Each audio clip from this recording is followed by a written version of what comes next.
Hey, what's up, everybody? True Boxing here. Thank you for coming back to get hit with the truth. So today we're doing a what's next on Jack Catterall, the 140-pound contender following his unanimous decision victory over Regis Prograis last month when they main evented a DAZN card at the end of October, and Prograis got a convincing 12-round unanimous decision over Catterall got a convincing 12-round unanimous decision over Regis Prograis. Now, before we get into that, if you could smash the like button, leave a comment, or subscribe to the channel, I really do appreciate any and all support that I can get as I continue to build my channel here. So, this fight for Catterall was big. You know, he's coming off the win over Josh Taylor. He needed to defeat Prograis convincingly to prove he's a legitimate contender. It was a crossroads fight, and Catterall went in there after a competitive first half where I honestly thought it was either even after 6 rounds or I had Prograis up by up 4-2. You know, Catterall went in there and just outworked and outclassed. He outworked and outclassed Prograis and got a convincing unanimous decision. So a good performance for him. And now the big question is, what's next for Catterall following that victory? So, I mean, in all honesty, Catterall is knocking on the door of a title shot. We know Eddie Hearn wants to put him into a title fight. We're going to look at the champions as part of my new what's next kind of theory. We're going to look at the if he has a possibility at any of the 4 world titles, since he's a contender, and if not, what possibilities does he have?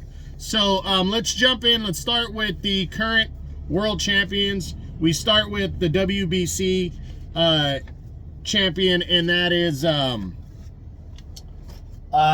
Puello.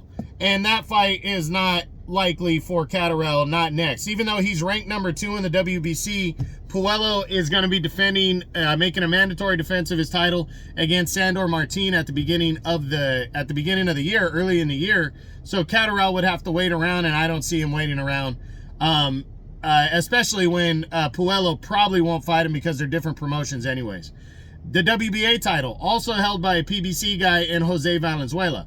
Valenzuela has been linked to a possible rematch with Isaac Cruz, the guy he took the title from, or a showdown with Gary Antoine Russell is being rumored as well in an all PBC battle. And then he's also got Andy Hiroka as his number 1 ranked contender. Catterall in the WBA is way down at number 6. I don't see him getting a crack at the WBA title next. The IBF title, currently held by Liam Paro. Paro is making a mandatory defense of his title against Richardson Hitchens in early December. And after that, it would be open. Now, Catterall is the next highest rated contender in the IBF, and him and Paro are both, and Hitchens for that matter, all 3 of them are promoted by Eddie Hearn and Matchroom. So it's an easy fight to make for Catterall to fight the winner of Hitchens and Paro. And I really believe Catterall has a good chance of landing the winner of that fight. Then the WBO title is currently held by Teofimo Lopez. Lopez hasn't made a mandatory at all since he's become world champion.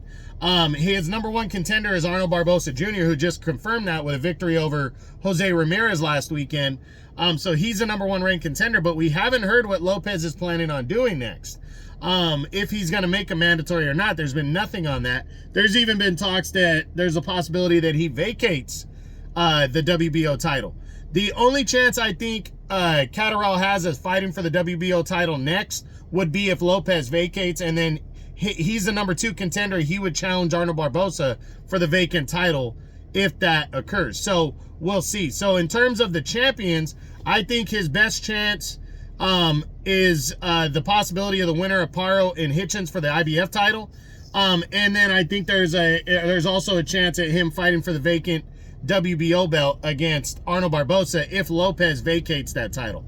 Now, in terms of the contenders in the division, if he doesn't get a title shot next, what are the possibilities? I really believe the possibilities would be an eliminator, probably for the IBF, a final eliminator.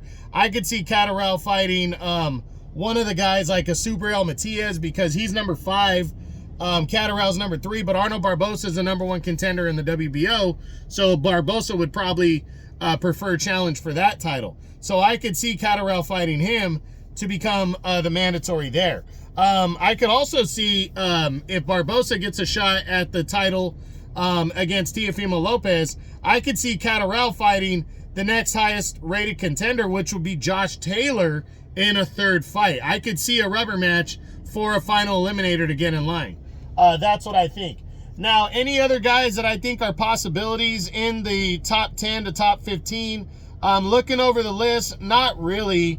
I don't see a lot of guys. Maybe Dalton Smith. If Dalton Smith wanted to take a chance, since it's an all UK battle, I could see that one being conceivable. That would also probably serve as a WBC eliminator to an extent, because Catterall and Dalton Smith are number 2 and 3 respectively, and Sandor Martin, the number 1 contender, is fighting for the title against Alberto Puello next. Now, the last possibility that I think is out there for Catterall would be a showdown with Devin Haney. Devin Haney's the WBC champion in recess.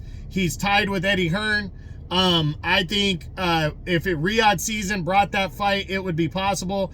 I'm not sure Devin wants to face off against a crafty southpaw like Catterall in his comeback fight, but maybe to prove a point, he might do that. So we'll see what happens. In terms of the most likely, I honestly believe Catterall, the most likely option is going to be the winner of Paro and Richardson Hitchens, since they're all promoted by Matchroom anyways, and also Catterall is the highest available contender following that fight, sitting there at number 3 in the IBF right now. I think that's the most likely. I do think there's a chance of a final eliminator or a vacant title fight for the WBO title. And then I said Dalton Smith, Devin Haney, and possibly an eliminator against somebody else. You know, like a 3rd fight with Josh Taylor, I think are all also options.